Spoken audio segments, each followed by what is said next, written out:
हाय, हा व्हिडिओ आहे मी गावाला गेली होती तिकडनं परत आले ना तेव्हाचा.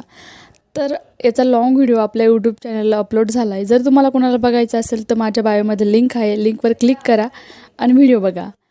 तर मम्मीने जो काय मला सामान दिला होतं ना, कुरडई, पापड वगैरे, तर मी ते व्यवस्थित पॅक करून घेतलं. जे लागणार ते वरती ठेवलं छोट्या डब्यामध्ये आणि बाकीचं वरती माळ्यावरती ठेवून दिलं. त्यानंतर संध्याकाळी सगळ्यांसाठी स्वयंपाक केला, सगळ्यांनी जेवण केलं आणि खूप दिवस झाले मी गावी होती तर माऊलींच्या दर्शनासाठी गेली नव्हती. तर म्हटलं चला आता माऊलींचं दर्शन करून येऊया.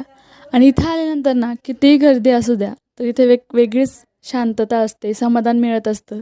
तर खूप गर्दी होती कारण आता 2 ते 3 दिवसात वारी चालू होणार आहे. तर मग आम्ही बाहेरून प्रदक्षिणा मारली, बाहेर स्क्रीन लावलेली होती तिथे दर्शन घेतलं. तुम्ही पण दर्शन घ्या. आणि मग येताना हे दोघी भाऊ केक घ्यायला गेले होते कारण बाबांचा बड्डे होता. केक घेतला, आम्ही घरी आलो आणि बड्डे सेलिब्रेशन केला. कसा वाटला व्हिडिओ मला नक्की कळवा. लाईक, कॉमेंट, शेअर नक्की करा.